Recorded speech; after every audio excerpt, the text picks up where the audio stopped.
Today we're going to dive into a fascinating and thought-provoking topic: the future of Christianity over the next 100 years.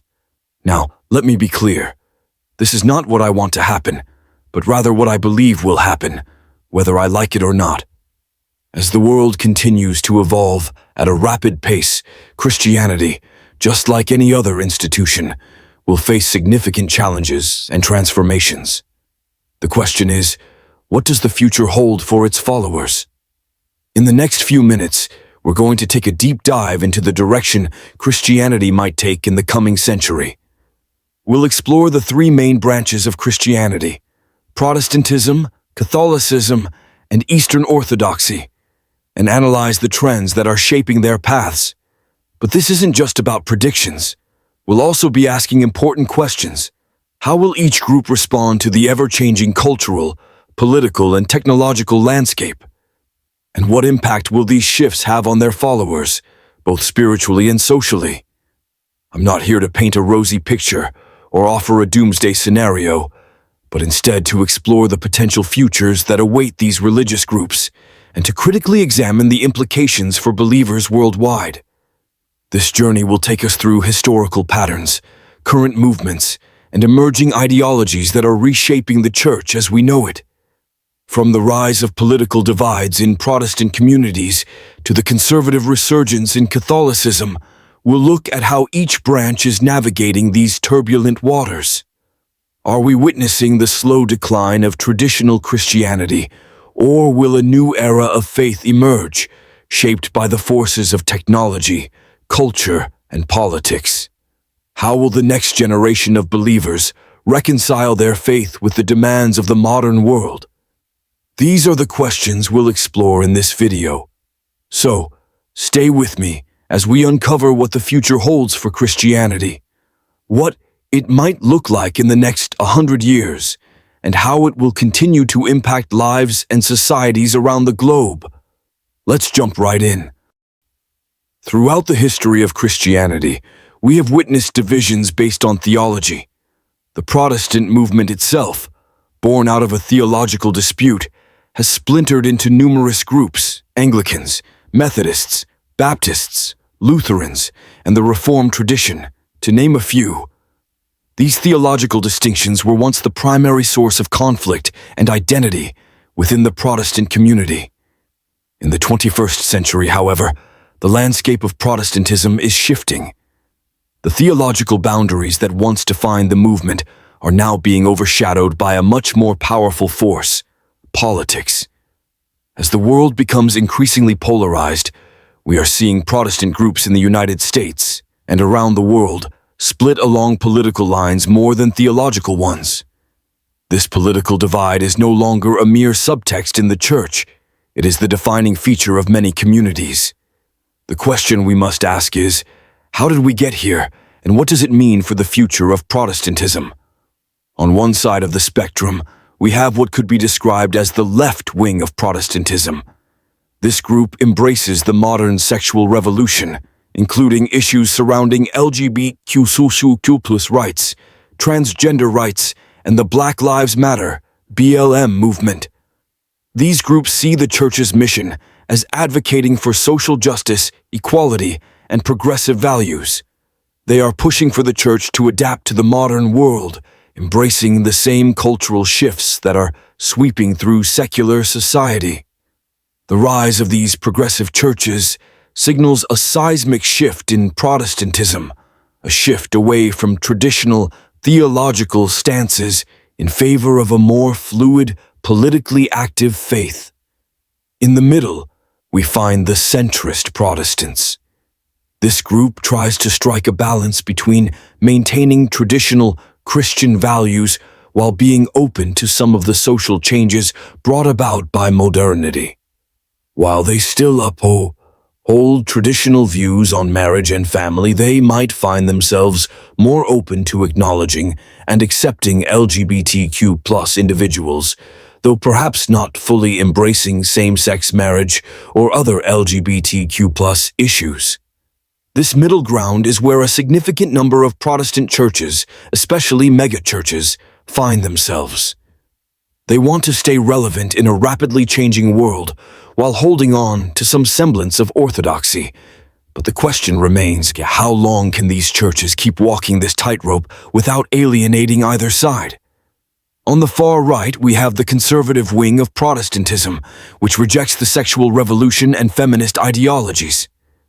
These churches focus heavily on the preservation of traditional family values, often rejecting newer interpretations of gender and sexuality. They stand firmly against the liberal ideologies that have infiltrated many Protestant circles, believing that the church's role is to maintain biblical truth, even when that truth goes against the prevailing cultural winds.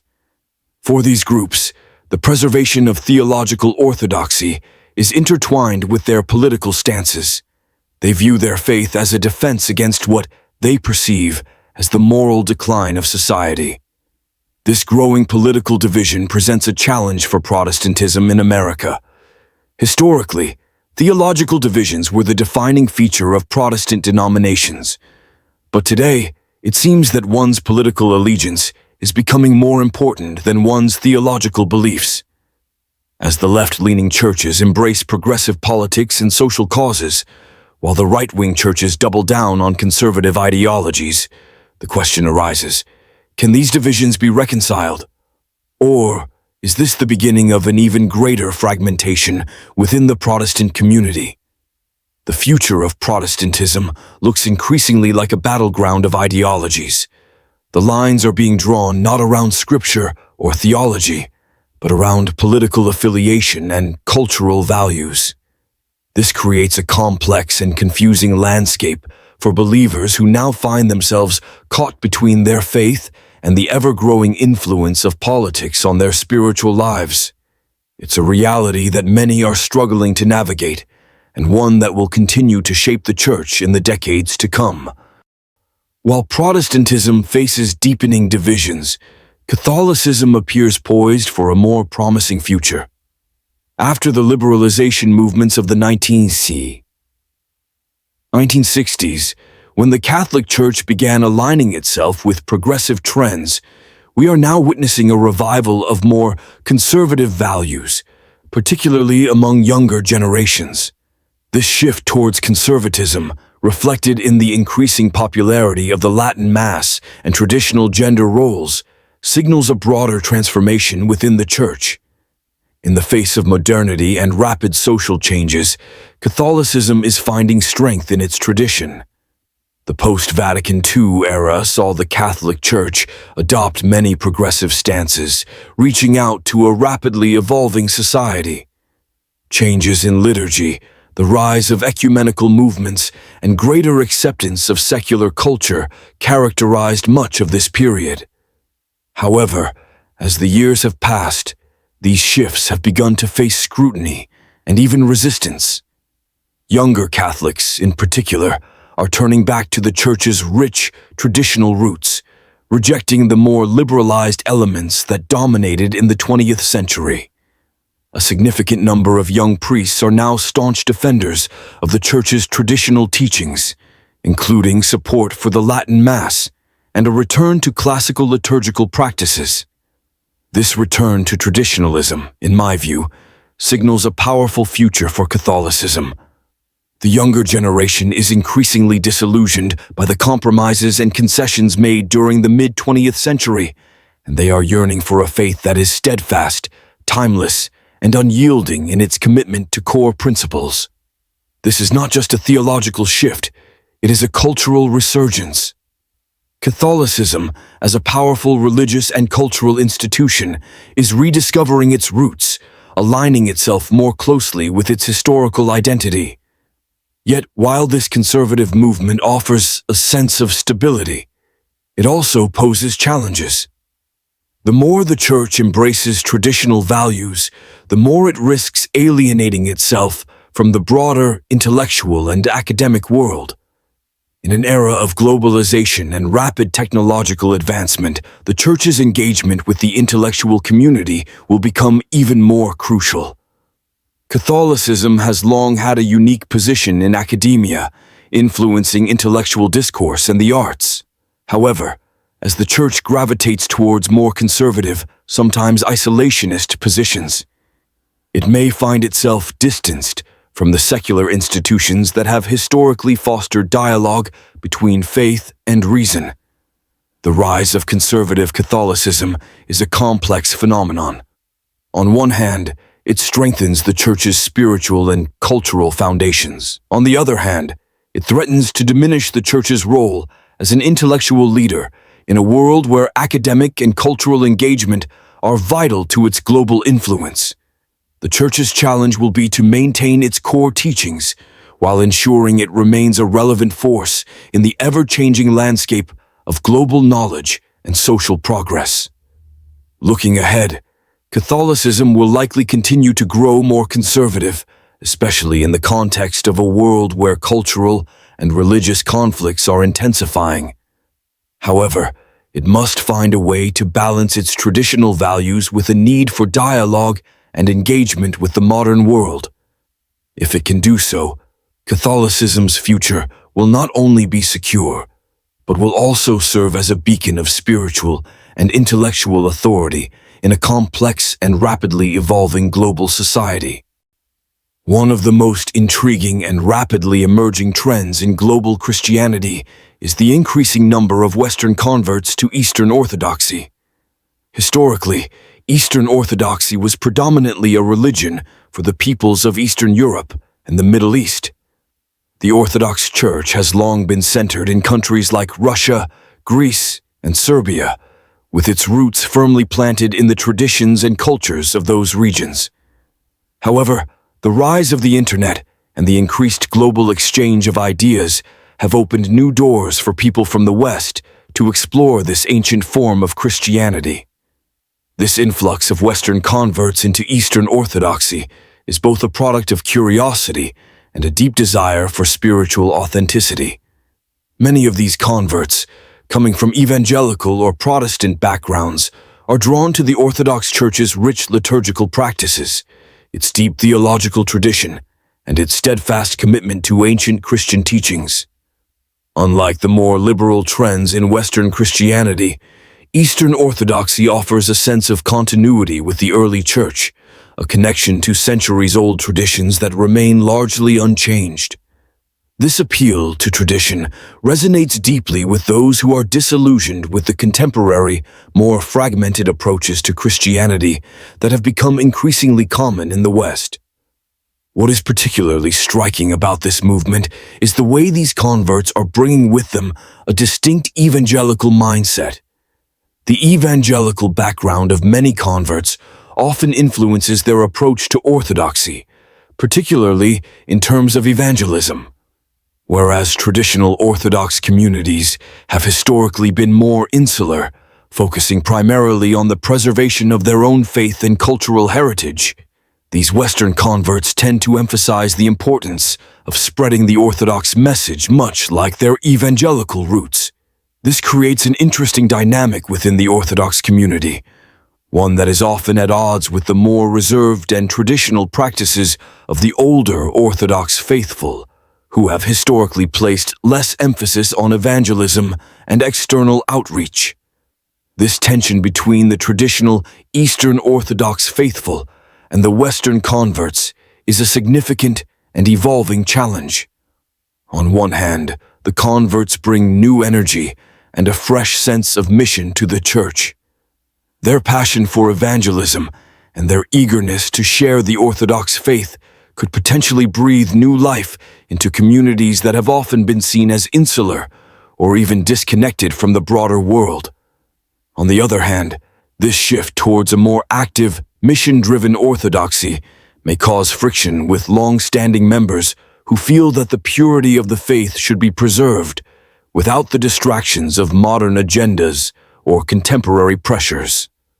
Moreover, this growth in Western Orthodoxy is not without its challenges. The cultural differences between the largely Eastern-oriented Orthodox Church and the Western converts can create tensions in areas such as theology, liturgy, and even church structure. Converts from Protestant backgrounds, for example, may bring with them a more individualistic approach to faith, one that sometimes conflicts with the communal and sacramental emphasis of Eastern Orthodoxy. Despite these challenges, it is clear that Eastern Orthodoxy is undergoing a transformation in the West. The Church is becoming more diverse, not only in terms of ethnicity but also in its approach to evangelism and outreach. As this trend continues, Eastern Orthodoxy may find itself in a unique position to offer a bridge between the ancient traditions of the East and the modern, rapidly evolving world of the West. The question remains, how will the Orthodox Church navigate this newfound global appeal while maintaining its core identity? Only time will tell, but the growth of Western converts is undoubtedly shaping the future of Eastern Orthodoxy in exciting and unpredictable ways. Once a symbol of the fusion between Catholic and Protestant traditions, is undergoing a profound transformation in the 21st century. Historically, the Anglican Church has occupied a unique space, bridging the gap between the liturgical grandeur of Catholicism and the doctrinal purity of Protestantism. However, in recent decades, Anglicanism has begun to move away from its classical Protestant roots, embracing a more liberal, aesthetically inclined form of worship that closely resembles Catholicism in some respects. This shift marks a significant change in the identity of Anglicanism, not just in terms of theology, but also in its social and cultural role. In the 20th century, Anglicanism was largely seen as the religion of the British elite. It was an institution tied to the upper echelons of society, its clergy often well-educated, and its members largely from the educated middle and upper classes. The Anglican Church's influence was vast, shaping British culture and politics for centuries. It was a religion that balanced the traditional liturgy of Catholicism with the Reformation principles of Protestantism, making it both inclusive and distinct. It was a symbol of societal sophistication, offering a structured, theologically sound approach to Christianity, while also providing a space for intellectual engagement. However, as we enter the 21st century, the Anglican Church is witnessing a fundamental shift. The once proud fusion of Catholic and Protestant elements has begun to fray, as the Church increasingly moves toward a more liberal, almost secularized form of worship. This shift is evident in the liturgical practices, the acceptance of progressive social issues, and the growing embrace of a more inclusive but less doctrinally rigid approach. Anglican worship has become more focused on aesthetics and personal experience, often incorporating modern elements that are far removed from the traditional, structured services of the past. Where once Anglicanism was a place for theological reflection and intellectual engagement, it is now increasingly concerned with creating an atmosphere of inclusivity and emotional connection. This transformation is significant, not just in theological terms, but also in its cultural implications. As Anglicanism becomes more liberal and inclusive, it loses the distinctiveness that once made it a religion of the social elite. What was once seen as a prestigious faith associated with the British monarchy and the intellectual class is now perceived by many as a more diluted, eclectic movement. It is no longer the symbol of societal refinement that it once was, but rather a religion that has blended various theological and social elements, losing some of its traditional character in the process. The growing liberalism within Anglicanism raises important questions about its future. In its attempt to stay relevant in a rapidly changing world, it seems to be forsaking the very qualities that made it a distinct and influential institution. Anglicanism's shift towards a more flexible, aesthetically driven form of worship may appeal to modern sensibilities, but it risks losing its intellectual and theological depth in the process. While inclusivity and progressive values are important, there is a danger that in trying to accommodate the ever-changing social landscape, Anglicanism may lose its grounding in the rich theological traditions that once defined it. As Anglicanism continues to evolve, it faces the challenge of balancing the demands of modernity with the preservation of its historical and theological roots. It remains to be seen whether this transformation will result in a vibrant, new form of Anglicanism, or whether it will simply become another fragmented voice in the broader landscape of liberal Christianity. One thing is clear: Anglicanism is no longer the religion of the British elite, but rather a fluid and evolving faith, continually reshaping itself in response to the demands of the modern world. In the modern age, technology and scientific advancements are reshaping every facet of society, including religion. Christianity, like many other religious traditions, is grappling with the profound impact of the digital era.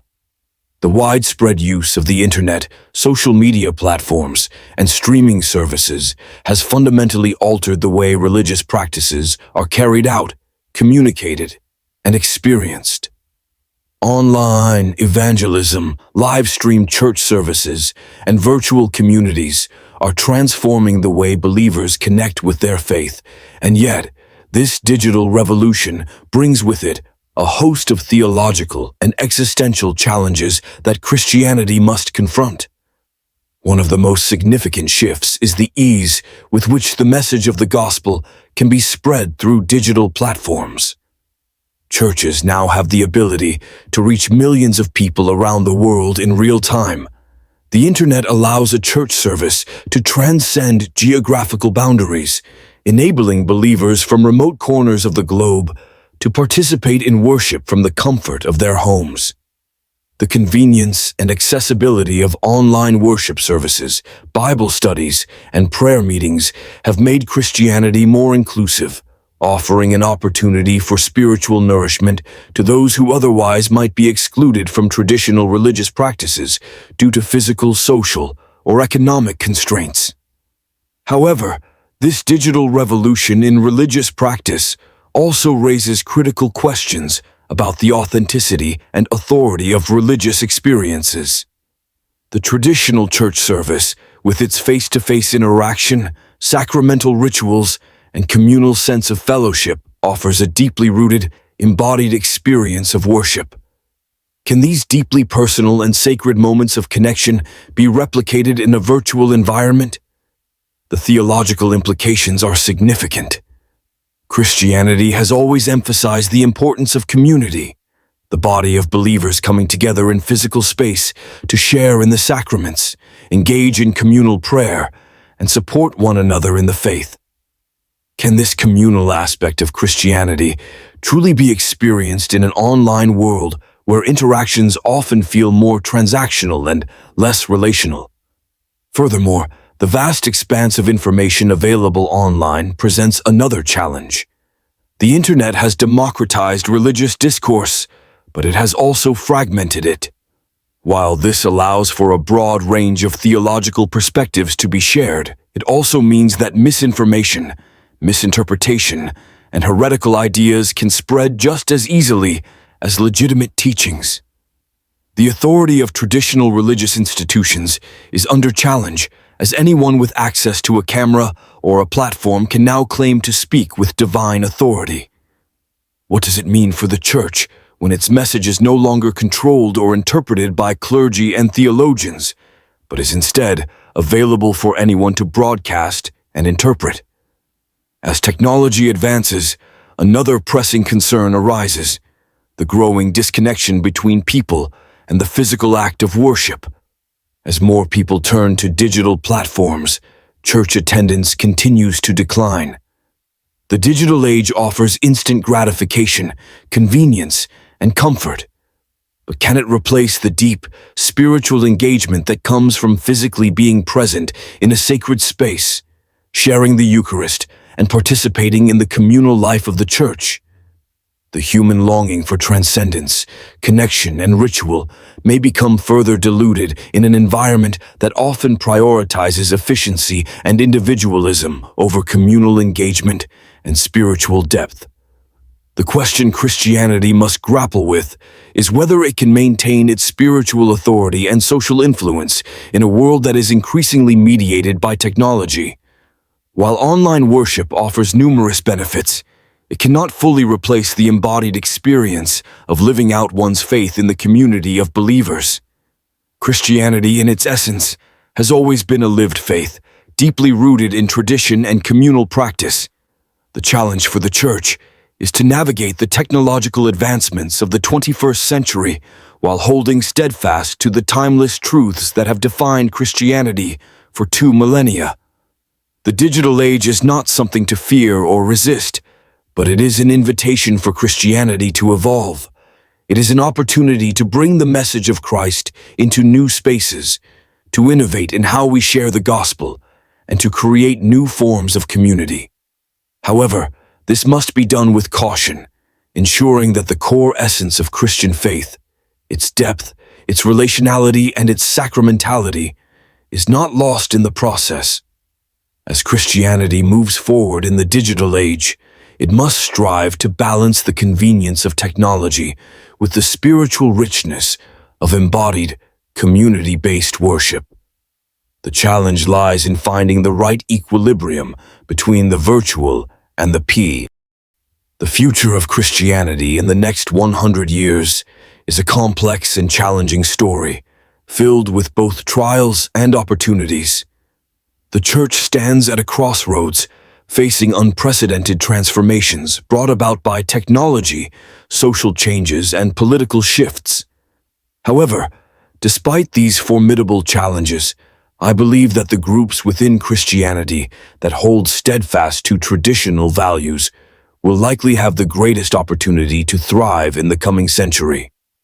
Tradition, deeply rooted in faith, provides the anchor that will help believers navigate the turbulent waters of the future. To preserve Christianity's influence, it is imperative that we hold firmly to our faith, not only in doctrinal terms, but also by actively engaging with the world around us. While the world becomes increasingly secular, it is vital for Christianity to maintain a visible presence in cultural and intellectual centers, even when these spaces may no longer prioritize traditional values. Christianity must move forward, not retreat, engaging meaningfully with the forces shaping the modern world. We must find ways to offer a relevant and transformative voice in a world that is rapidly changing. Technology, social evolution, and political changes will undoubtedly continue to reshape the essence of Christianity. The Church cannot afford to remain static, clinging to old structures while the world evolves. Adaptation will be crucial for survival. Yet, this adaptation should not mean compromising the core values that have sustained Christianity for centuries. Rather, Christianity must find a way to contribute meaningfully to the development of modern society, remaining a beacon of hope, truth, and wisdom, while also embracing the new tools and opportunities that technology and global connections provide. Christianity must not simply become a conservative force stuck in the past, but rather a dynamic, forward-looking faith that continues to speak to the needs of the present and the future. The challenge is not to withdraw from the world, but to engage with it in a way that preserves the essence of the faith while meeting the needs of a rapidly evolving society. So, what do you think about the future of the Church? How do you see Christianity navigating these challenges in the coming decades? Share your thoughts and reflections in the comments below. Let's continue the conversation and explore what lies ahead for the faith we hold dear.